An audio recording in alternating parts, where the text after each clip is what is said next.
Thailand after COVID, Lèse-Majesté, retro cut 7-Elevens and 5,404 weed shops. Ballsy thinking, the gender-agnostic antidote to sloppy thinking.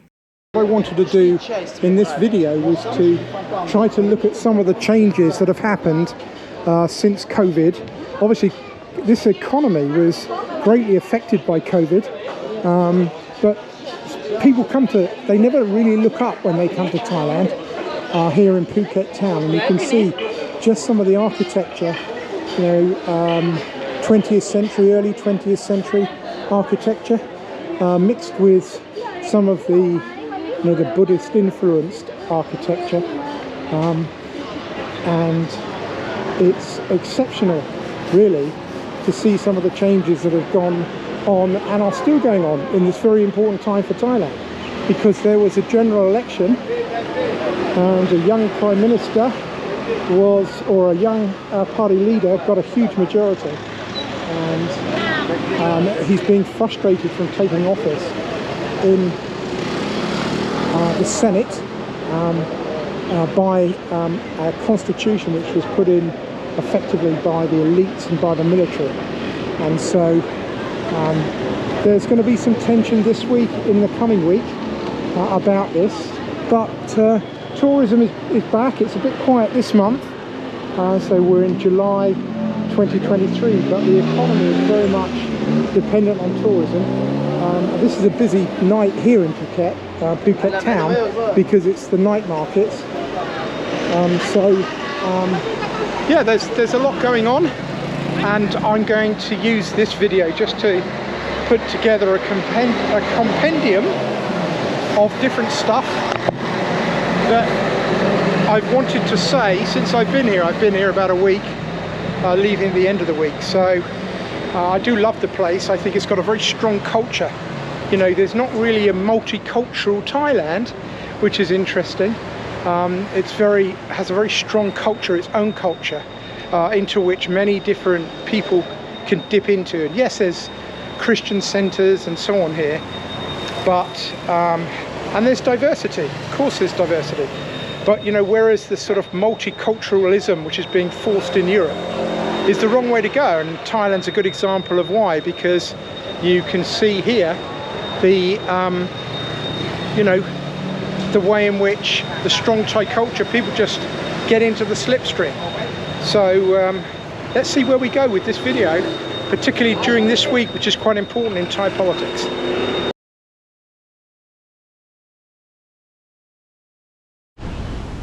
Well, I said this week was an important week in politics here in Thailand, and today is Wednesday after the Sunday, which is the clip you just saw, and boy, is it starting to boil. Peter Limjarorat, I hope I got that right, who's the leader of the Move Forward party. It was always thought he was blocked last week by votes in the Senate. These people were mainly appointed by the previous regime, the sort of established regime, and the military under this constitution of, and they get a vote on who can be prime minister, even though Peter is the leader of the Move Forward party, which is the largest party in the elections which were held in June, a massive majority really, and they've stopped him now not only from becoming prime minister, but also the courts have said that there's some sort of share dealing that he's been doing which is suspect and needs to be investigated, and that he can't really exercise his rights as an elected representative.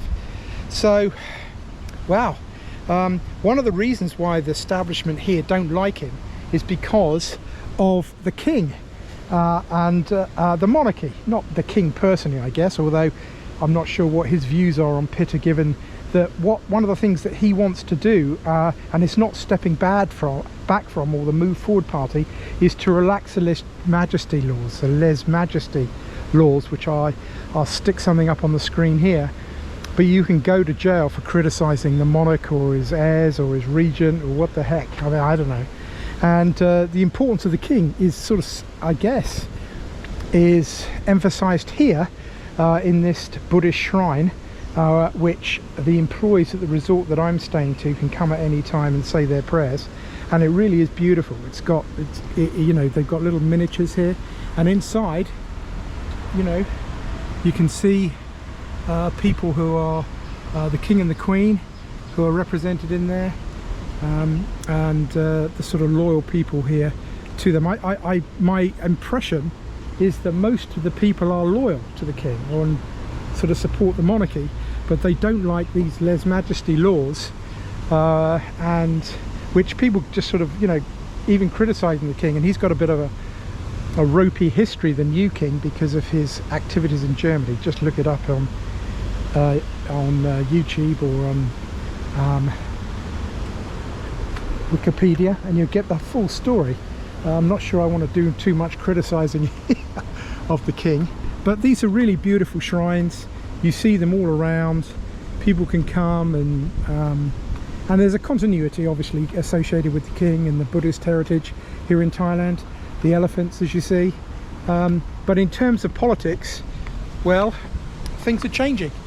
The Move Forward party, together with another opposition party who looks as though they're actually going to defect and support the establishment, even though they've been you know, booted out of power in the past.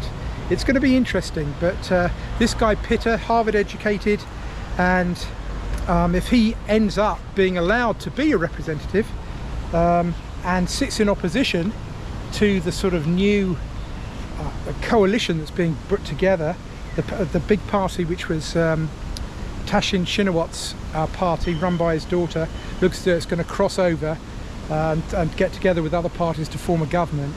Well, I think he could be sitting pretty in 4 years' time, because if he's sitting there criticising you know, what's going on, and people are unhappy, and I don't know how unhappy they are, obviously, because I don't really speak Thai and don't understand it all, but I do know that the results have been declared to be pretty fair in terms of the election, and the Move Forward and Pitta won a heck of a victory, and by far the largest party.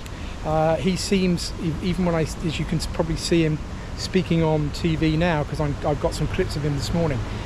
I got some clips of people in the Parliament speaking, very heated. But if he's sitting in opposition for 4 years, and given what I've seen here about the economy, people start to get anger, not only that he wasn't elected or allowed to be Prime Minister, but also that you know, the people who are running the country are going to have to really step up their game to overcome the economic recession which is coming for all of us. Then I think he could be on a very, very good wicket for the next elections, and we'll have to see how the establishment, the courts, and the sort of behind the scenes, you know, pullers of the levers treat him then.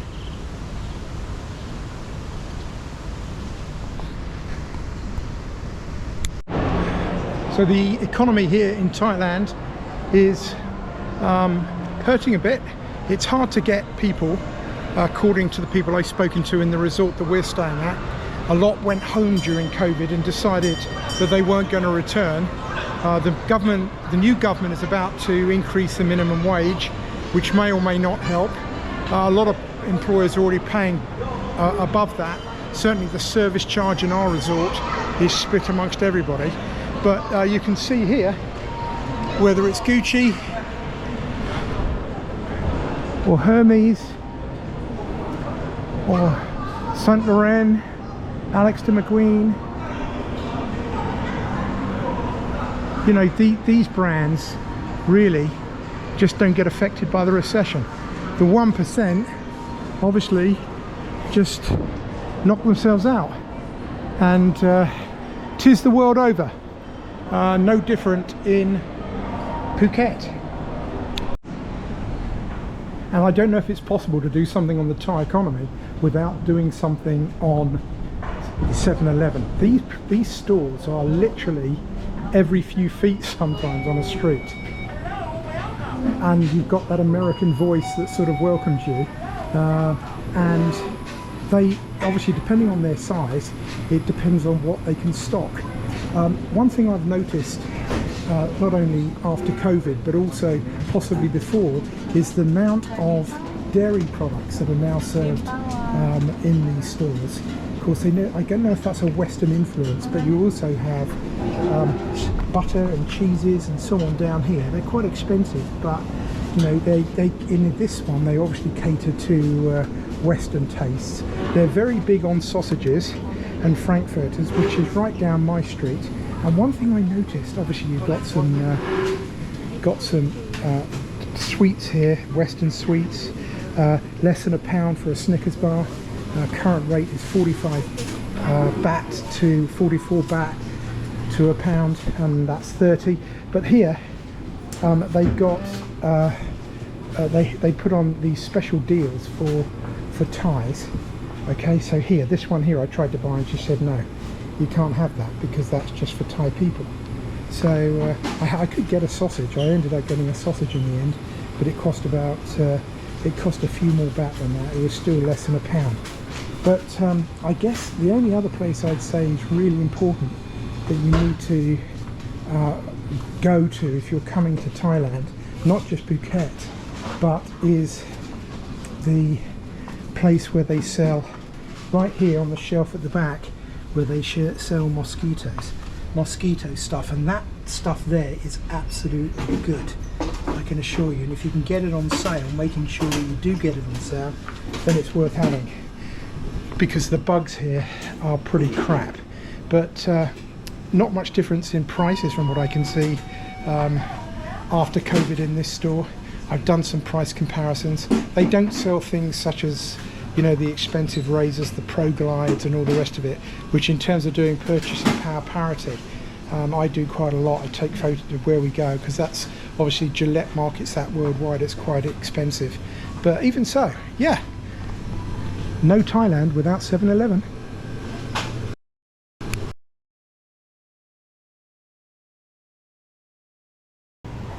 This section is a little bit about the explosion of weed shops that I've seen here in Thailand, obviously since COVID. Now, the reason for that is that in last year, in 22, the Thai government decriminalised parts of the marijuana plant, which meant that the THC stuff could actually be sold and wasn't illegal.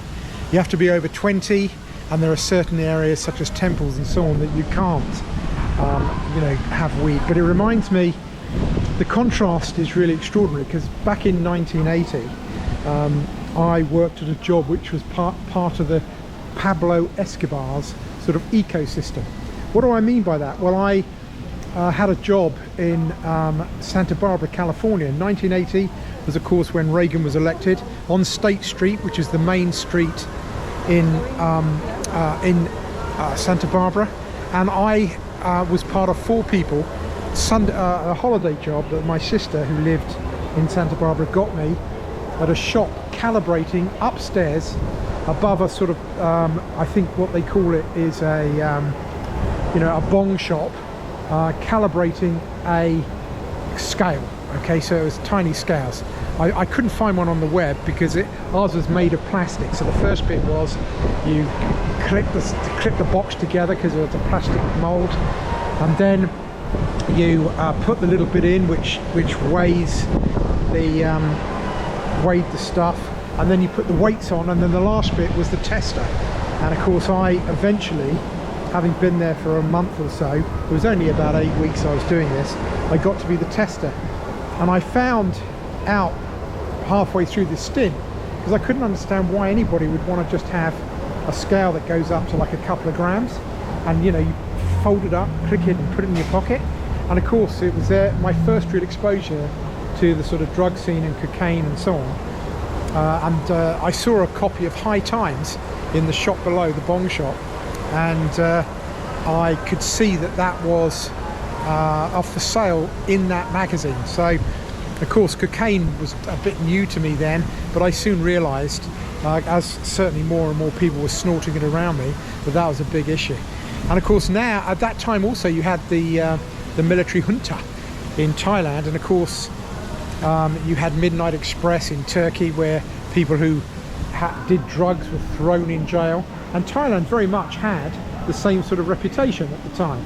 And so to see what we see now, to me, is really quite remarkable.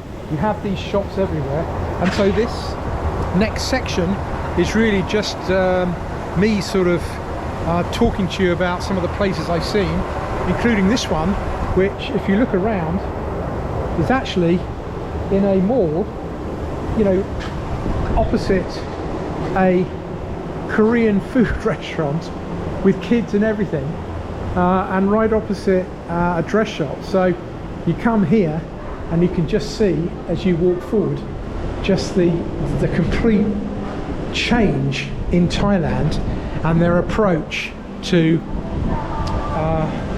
weed. Yeah, so weed shops seem to be ubiquitous here, and they combine things. So there's the kids' toys and kids' sweets. You can get weed in the back, and you can see just how much the changes have taken in Thailand since the 1980s. You used to be locked up here for selling drugs, and now you can sell it with kids' toys. You know, here we've got a barber shop, okay, and a weed shop. And now when I had my hair done, the barber said that the sides are going to grow longer, faster than the top. So I'm going to go in and see if I can get a trim and hope the guy's not too high. Okay, so I'm inside the weed barber shop, and I've got a man called Paul who's going to be doing my cut. So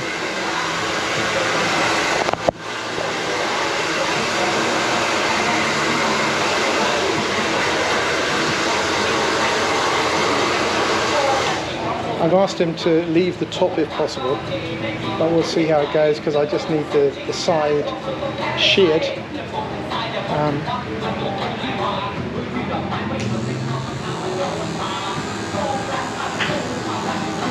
And he used the word fade, which is a modern term that I've only just been picked up from my own barber.